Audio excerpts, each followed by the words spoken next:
महाभारत की कथा महर्षि पराशर के कीर्तिमान पुत्र वेद व्यास की देन है। व्यास जी ने महाभारत की यह कथा सबसे पहले अपने पुत्र शुकदेव को कंठस्थ कराई थी और बाद में अपने दूसरे शिष्यों को।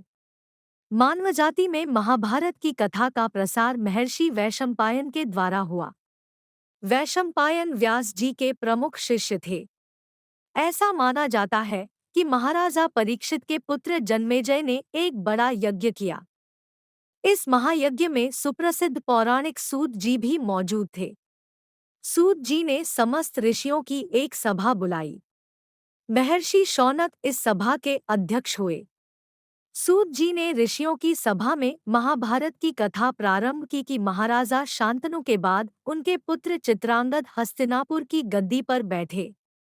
उनकी अकाल मृत्यु हो जाने पर उनके भाई विचित्रवीर्य राजा हुए।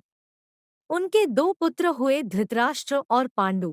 बड़े बेटे धृतराष्ट्र जन्म से ही अंधे थे, इसलिए उस समय की नीति के अनुसार पांडु को गद्दी पर बैठाया गया। पांडु ने कई वर्षों तक राज्य किया। उनकी दो रानियां थीं, कुंती और माद्री। कुछ समय राज्य करने के बाद पांडु अपने किसी अपराध के प्रायश्चित के लिए तपस्या करने जंगल में गए। उनकी दोनों रानियां भी उनके साथ ही गई। वनवास के समय कुंती और माद्री ने 5 पांडवों को जन्म दिया। कुछ समय बाद पांडु की मृत्यु हो गई। पांचों अनाथ बच्चों का वन के ऋषिमुनियों ने पालन पोषण किया और पढ़ाया लिखाया। जब युधिष्ठिर 16 वर्ष के हुए तो ऋषियों ने पांचों कुमारों को हस्तिनापुर ले जाकर पितामह भीष्म को सौंप दिया। पांचों पांडव बुद्धि से तेज और शरीर से बली थे। उनकी प्रखर बुद्धि और मधुर स्वभाव ने सबको मोह लिया था। यह देखकर धृतराष्ट्र के पुत्र कौरव उनसे जलने लगे और उन्होंने पांडवों को तरह तरह से कष्ट पहुंचाना शुरू किया।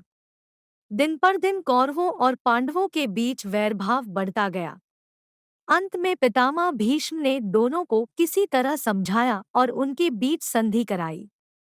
भीष्म के आदेशानुसार कुरुराज्य के 2 हिस्से किए गए। कौरव हस्तिनापुर में ही राज करते रहे और पांडवों को एक अलग राज्य दे दिया गया, जो आगे चलकर इंद्रप्रस्थ के नाम से मशहूर हुआ।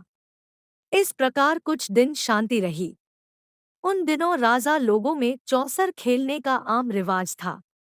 राज्य तक की बाजियां लगा दी जाती थी। इस रिवाज के मुताबिक एक बार पांडवों और कौरवों ने चौपड़ खेला।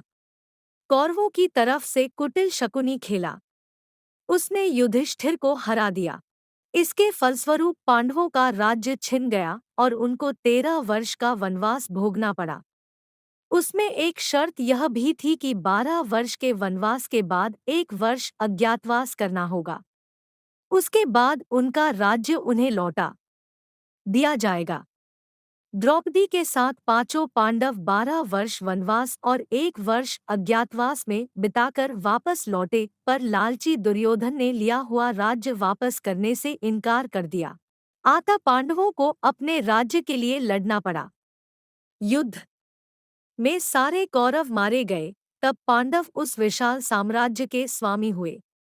इसके बाद 36 वर्ष तक पांडवों ने राज्य किया और फिर अपने पोते परीक्षित को राज्य देकर द्रौपदी के साथ तपस्या करने हिमालय चले गए। संक्षेप में यही महाभारत की कथा है।